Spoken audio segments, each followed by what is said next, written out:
আসসালামু আলাইকুম। কেমন আছো তোমরা? আশা করি ভালো আছো। আমিও ভালো আছি আলহামদুলিল্লাহ।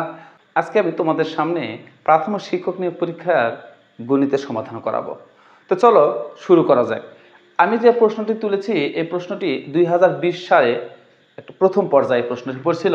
প্রশ্নটি ছিল এরকম 2x = 3y + 5 হলে 4x - 6y সমান কত?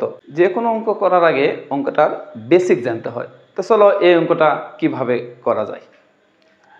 আমাদের দেওয়া ছিল 2x = 3y + 5।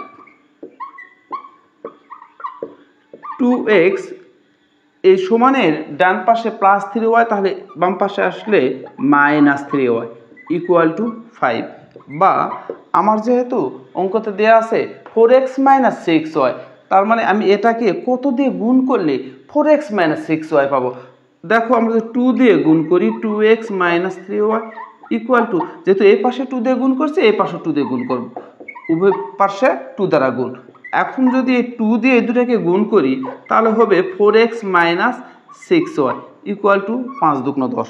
তাহলে 4x - 6y কত হলো? 10। তাহলে আমার অপশানে 10 আছে। প্রথমে ক নাম্বারে 10, তাহলে এটা আমার কি হবে? উত্তর।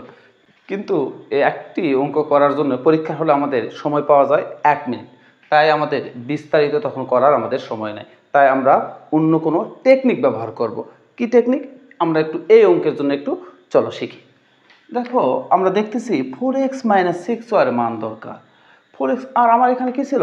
2x = 3y + 5। মানে আমি নিজে নিজে কিন্তু পরীক্ষা হলে চিন্তা করতেছি এরকম যে এটা করা যায় কিনা। 2x = 3y + 5 আছে, কি করা যায়? এই 3y কে এই পার নিয়ে আসলে তো -3y হবে। এটাকে যদি 2 দিয়ে গুণ করি তাহলে কি হবে? 4x - 3y হবে, 6y হবে, আর এই 5 কে তখন কি দেবে? 2 দিয়ে গুণ করবে, 5 × 2 = 10। এরকম খুব সহজে অঙ্কগুলো করা যায়। তো চলো এই নিয়মে আমি আরেকটা অঙ্ক তোমাদের দিচ্ছি, তোমরা সমাধান করার চেষ্টা। তাহলে আগের অঙ্কটির সমাধান যদি তোমরা বুঝে থাকো তাহলে এই অঙ্কটির সমাধান করে উত্তরটি আমাদের কমেন্ট বক্সে দিয়ে যাও। তো ঠিক আছে, আজকে এ পর্যন্ত। ভালো থাকো, সুস্থ থাকো। আল্লাহ হাফেজ। আসসালামু আলাইকুম।